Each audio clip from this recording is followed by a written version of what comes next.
The first step with these snowflakes is to make a plan.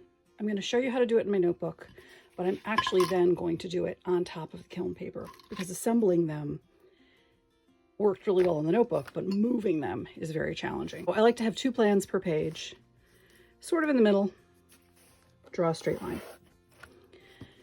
I want a symmetrical snowflake.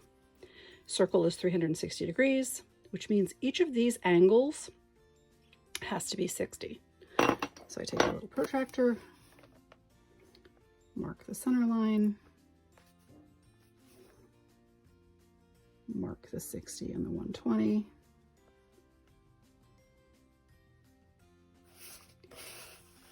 I like to mark the 60 and 120 on both sides in case I was not accurate with my measuring. Once I have my marks,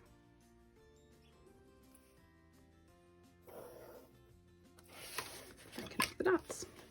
And then I end up with a template to make a nice symmetrical snowflake.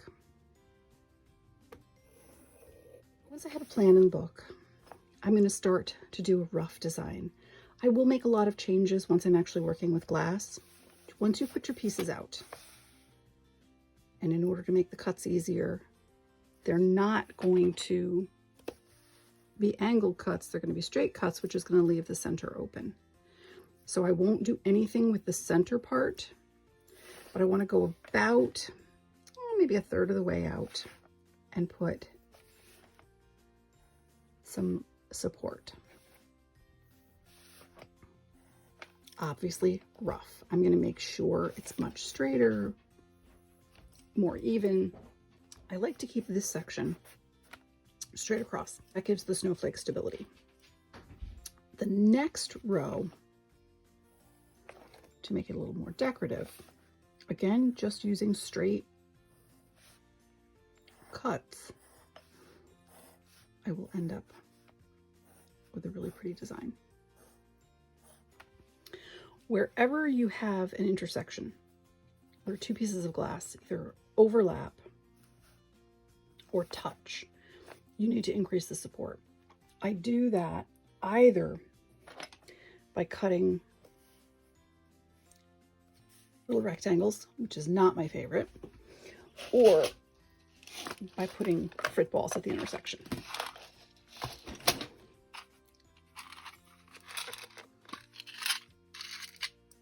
Put the glass together and put a frit ball in there. That will give it the added weight to hold the snowflake together as it's fusing. It won't pull apart. The easiest way to assemble these is on your kiln shelf. I want to make the same type of pattern on the shelf liner. And I want to get as many as I can. So I'm going to move them around and see how I can squeeze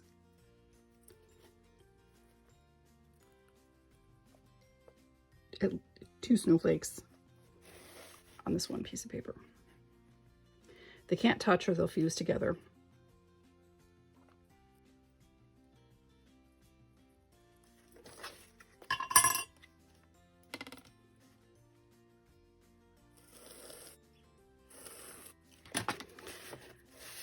So I'm going to try to squeeze them in at an angle.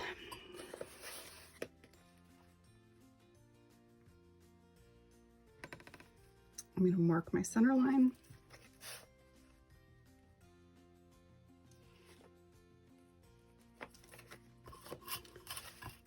Mark my branch angles. Because it's gone off the edge of the protractor, I'm going to use the interior of the protractor on that one.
So I can fit 2 snowflakes for a little square. And the reason I have these little squares of kiln paper is when I bought the craft kiln, if I clipped the corners off, this would fit perfectly on the shelf of that tiny kiln. I have a lot of this left over, so I'm going to use this in the bigger kiln, and it'll work just fine.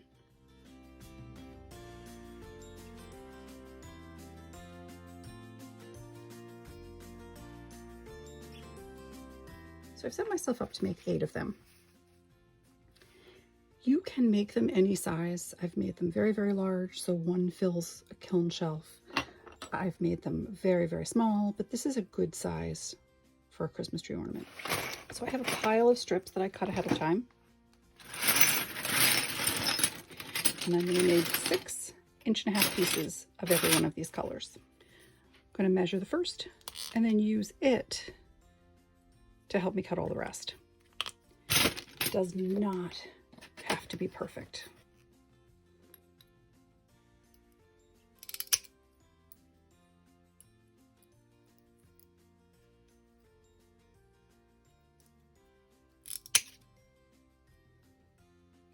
Any little extra pieces I put aside to use for the crossing branches.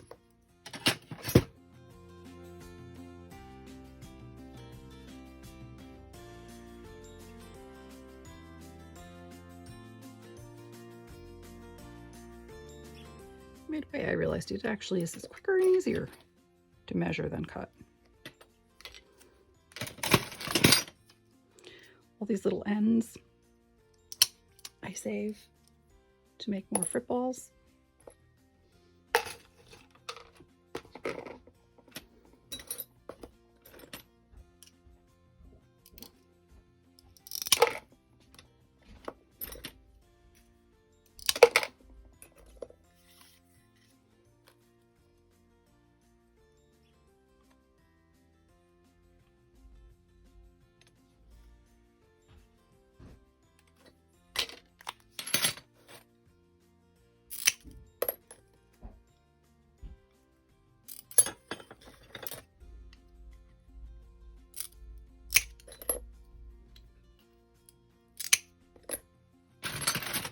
It's really important that you keep everything lined up.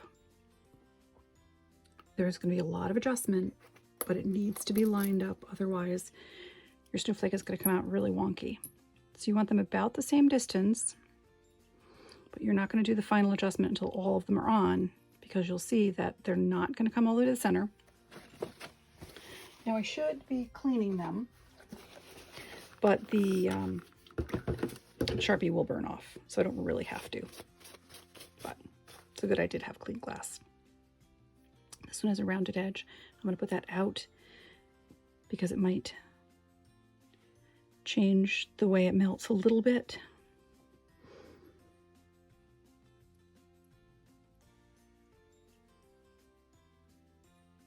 Okay. So I'm going to just play a little until I have my pencil line going right down the center. And you'll notice that's really close to the edge. And it's not straight. I can either turn that in or I can clip it a little bit more.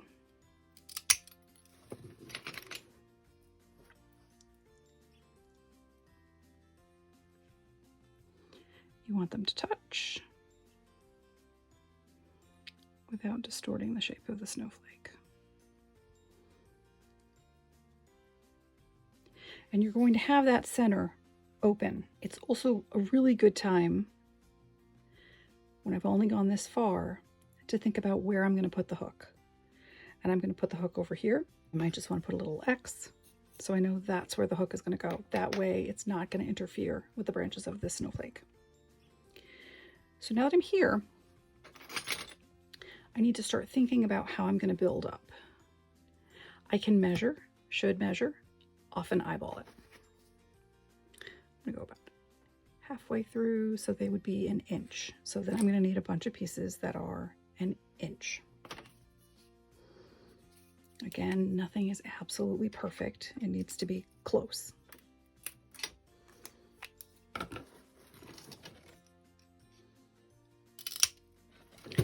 I want it to go halfway across each of these.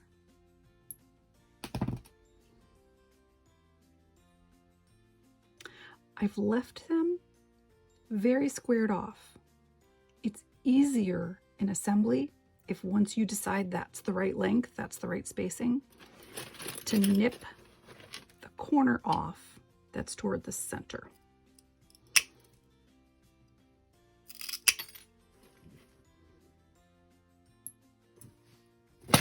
Then I'm going to continue around, and now I'm going to start gluing things down. You could glue the first, but it doesn't really matter. I haven't found that that makes a huge difference. So now I need a bunch of 1-inch pieces.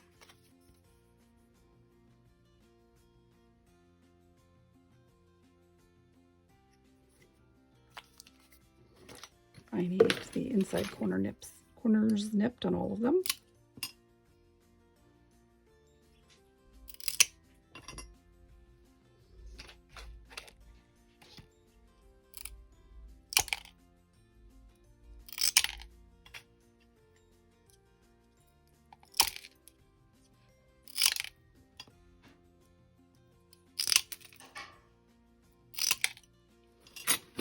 And all these will become fruit bowls in the future.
If you don't mind your snowflake getting a little bit beefier in the center, there's actually a much easier way to do this.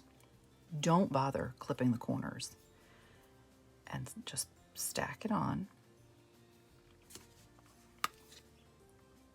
alternating your way around.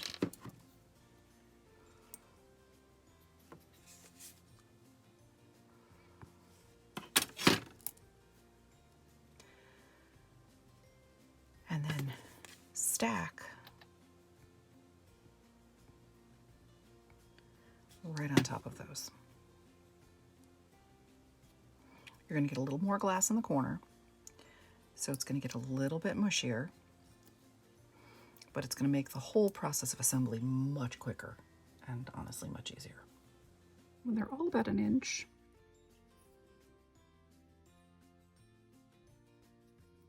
they're going to eliminate the need to measure exactly how far from the center. Although you certainly could do it perfectly and measure exactly how far they are from the center, and then your snowflake would be perfect. I don't have time for that. In the beginning, everything wants to move because none of the glue has set yet.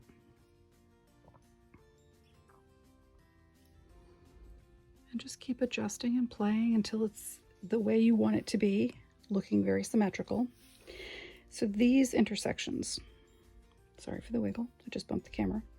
These intersections are where you're going to put either little squares, and it can be the same glass, it can be contrasting glass. That's often where I will pop in some dichroic.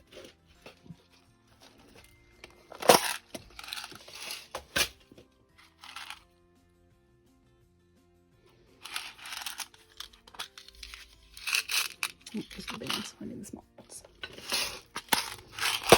And every little bit that I use will get snapped off. I throw in that container so that when I'm firing a full fuse, I've got them. So now I would go in and I would find 6 footballs that were about the same size, In this case, I'll use dichroic. And then what you do is you just put a dab of glue right where they come together.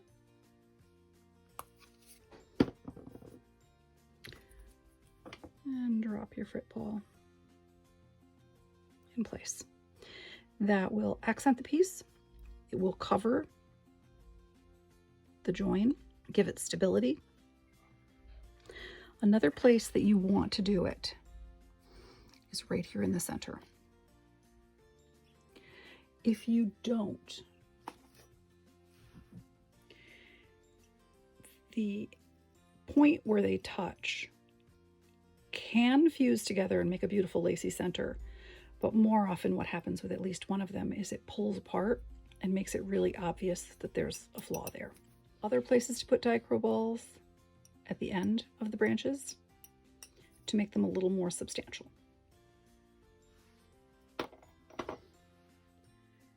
When I'm doing scrap, I try to do very consistent if I can. If I have beautiful little 1/4 inch squares, I leave them that way. These little chips, I try to get them all around the same size, because creating dichro dots where you can have, in this case, I would need 18 of them all around the same size. If you plan ahead, it makes your life a whole lot easier when you're actually assembling. If you notice something has gone a little wonky, just push it back in shape.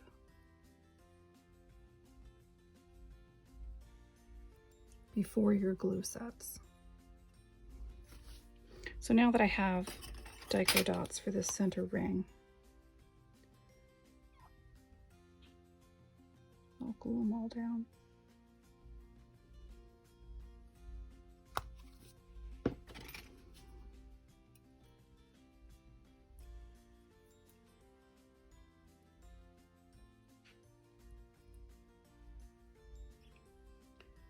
They don't really show up super well when they're fired. They tend to blend in. But when you put them on the tree, you notice little flashes of purple and pink in this case. So it looks a little bit ordinary depending on the angle you look at it.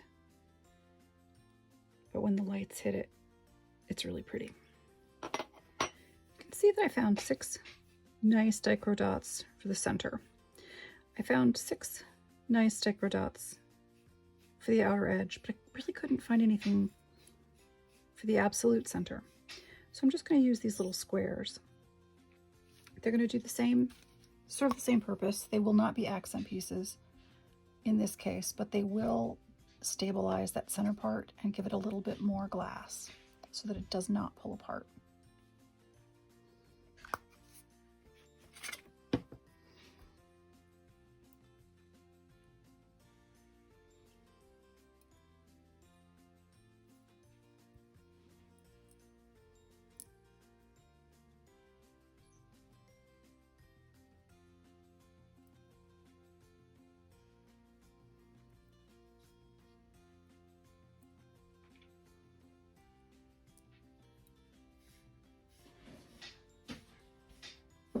So the next thing I'm going to do is the outside. And I have these 6 dichro balls. I'm going to take the biggest one, put that aside, because I'm going to use that one to cover the hook.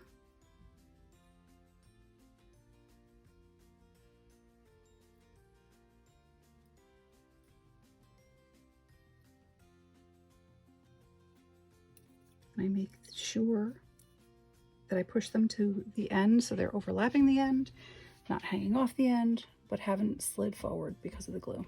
That section I have too much glue, so that one wants to slide. So I'll clean that one off.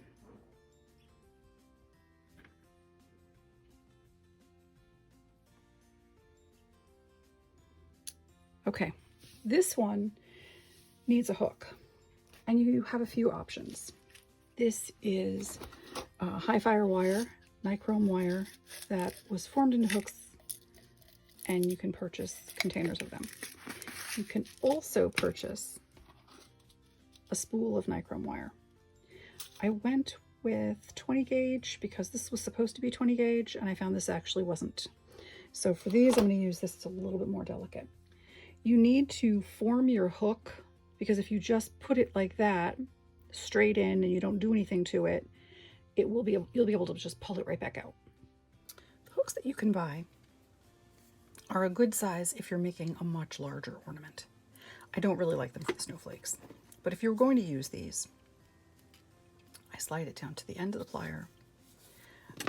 I grab a flat plier, pinch it so that it's a very circular shape. And then you can't leave like this because once you fire it, you can slide it right back out. So you need to make something that will get anchored in the glass. You grab the end with the jaws and twirl it back. Now, I would try to keep them symmetrical, but it really doesn't matter if you leave them a little bit open or if you bring them around and close them. That part really doesn't matter. It just matters that it's symmetrical. In case it ends up that you can see it through the ornament, you want it to look nice, although you really don't want to use transparent glass when you make these hooks. Because I'm doing the snowflake and they're a little more delicate, I'd grab these hooks and cut them in half. Again, flat side toward the part I'm going to use. I'm going to grab hold of the end. About midway, make my loop. Run the plier back through the loop. And then I'm going to twist so I end up with a loop on a pin. Tighten it down. Go to the other end. And this is going to be the part embedded in the glass. Again, it can be a full loop, partial loop, just as long as there's something for the glass to grab hold of. I like a full loop for the most part. Once again, you're going to put your plier in and bend. So you're going to end up with a straight pin with two loops. I like to flatten it to make it easier to insert and glue on so that it's not going to slide around. Let's just flatten it. And there you go.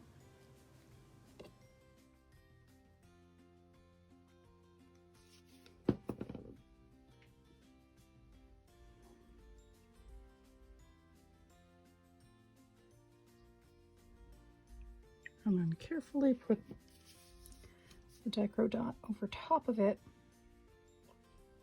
which will provide enough glass to embed the hook in the ornament.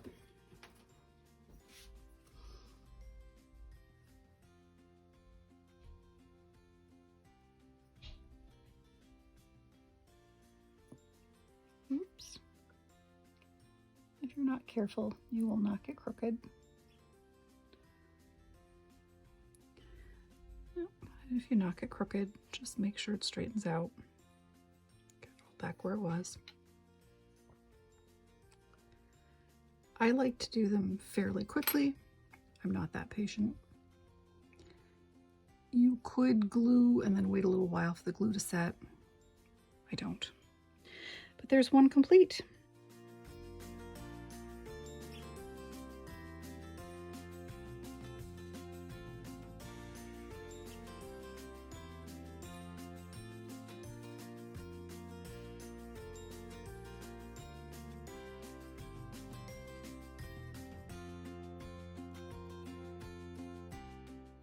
So these two are basically the same. I'm gonna go just make sure everything is the way I want it. Everything's straight, as symmetrical as I can get it.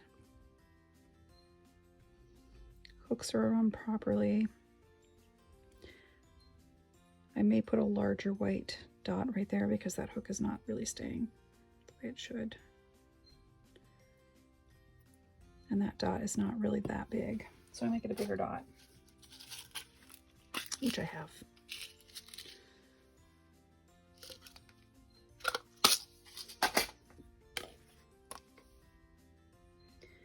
I'm going to play a little bit, get them in the kiln.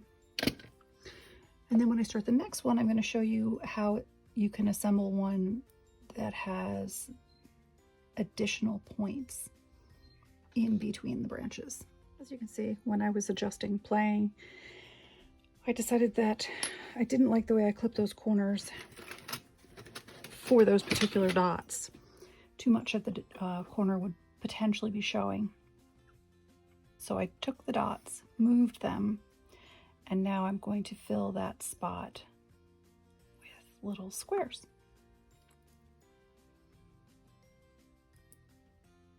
It'll give it a more substantial white spot right there.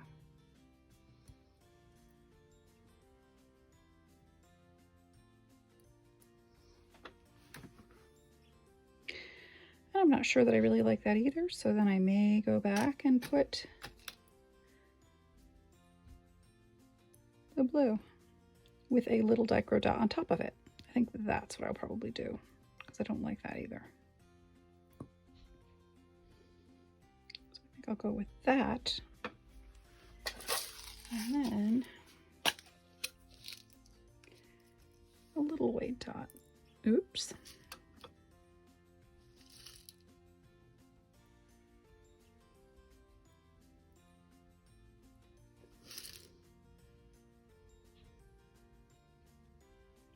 What will happen here though, so I have to think about it a little bit more.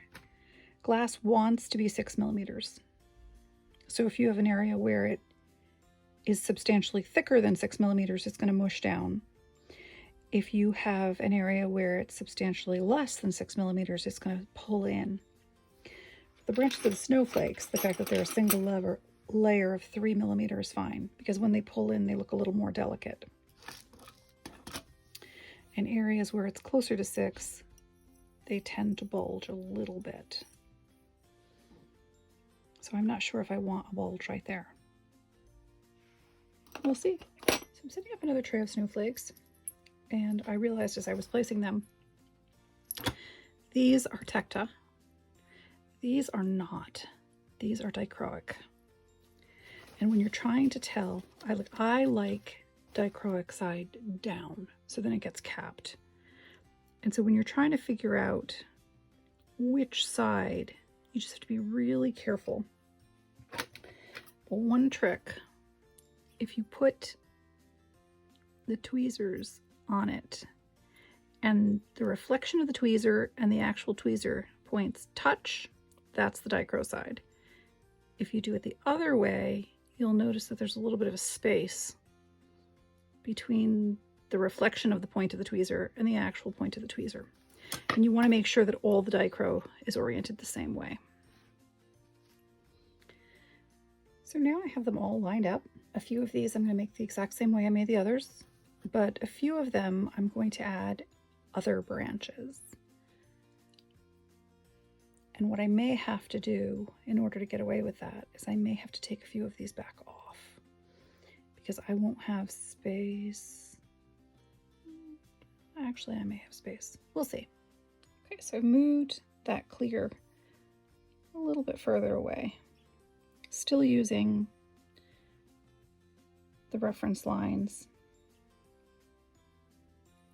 the best I can, but it's no longer going to line up correctly in the center because I need it out of the way a little bit. So this one, I'm going to put the center together similarly, where I'm going to have dots holding it in place. But then instead of going directly across, I'm going to go up and down. So this I do like to measure just so I can get an idea. And it looks like about a 3/4 inch. So I'm going to need purple that are 3/4 inch long. And I'm going to need 12 of them. Most pieces you only need 6, but because I need 2 per segment, I'm going to need 12 3/4 inch pieces.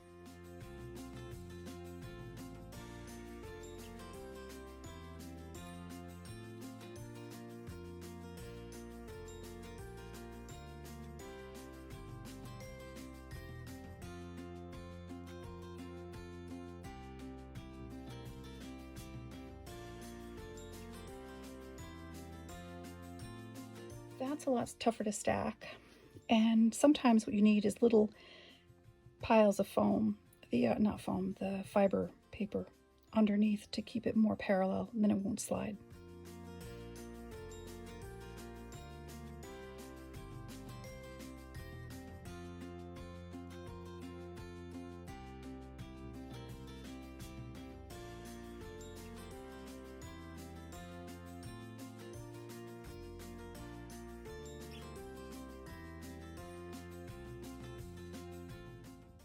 With these, there are so many different intersections that you really need to go back and adjust a few times, because it's not all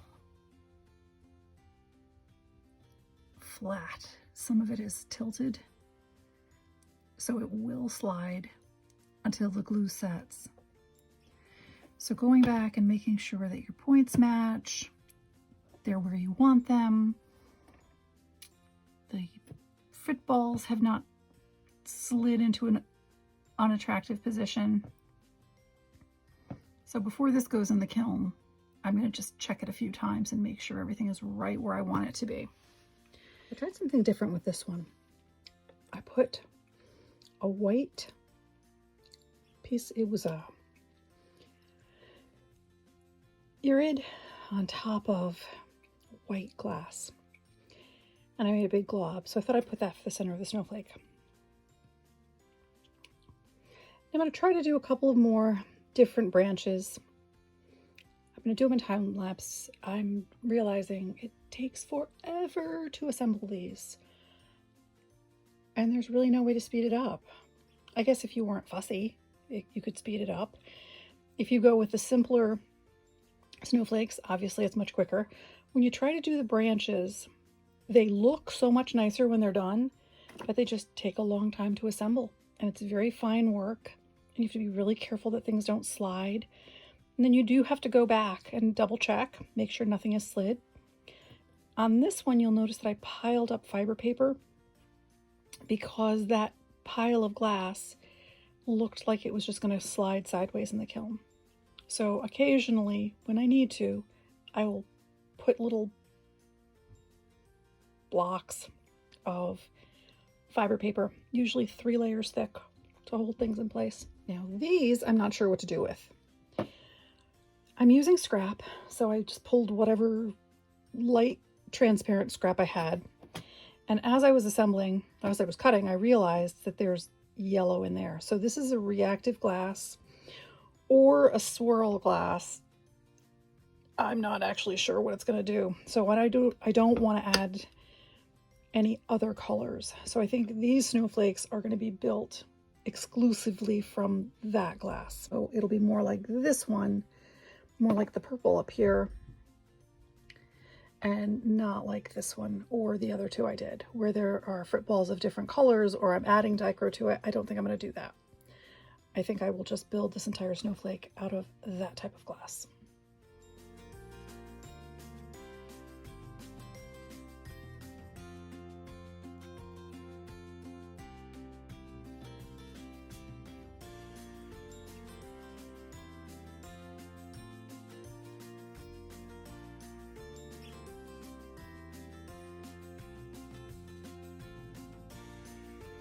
I have one more to finish. You'll notice though that some do not have hooks embedded. They don't really need them, because if you've got bars that go across close to the edge of the snowflake, you can actually run a ribbon or a string through there. These that don't have a branch across, those are the ones that absolutely have to have hooks embedded. This one I embedded a hook just because it's going to be so large.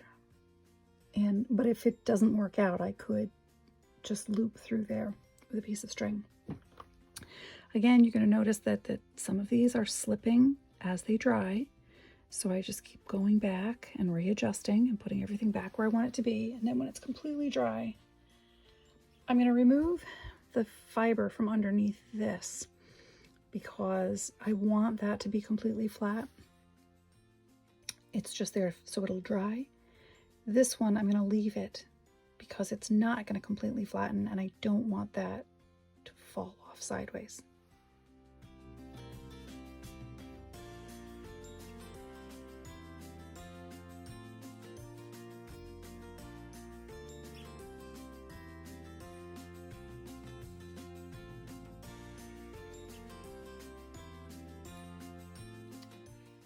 Well, these look ready for the kiln.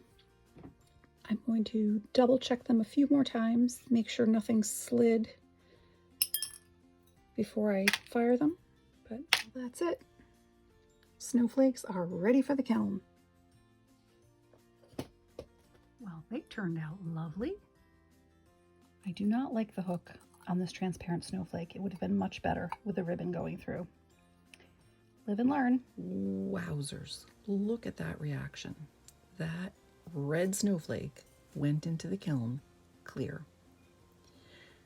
That's the advantage or sometimes disadvantage of using scrap glass. You never really know what you're going to get when it's done. If I find the edges have a little bit of a spike, if it's big enough to clip off, I'll use the clippers. If not, I start out with 320 grit. I'll just sand it off, and then I finish it up with 600 vinyl.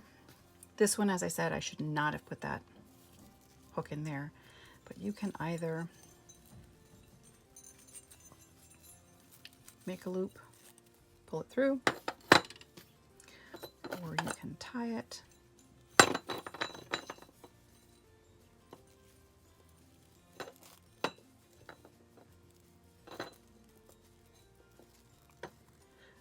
This one, what I think I'm going to do is I'm going to feed the ribbon through, because in general, I like the way this turned out, so it's not going to be pounded down into frit or thrown away. I'm going to fit the ribbon through, and once I've tied it on, I'll be able to slide that knot or bow down, and it's going to camouflage it enough that it can go on the tree and not be noticeable.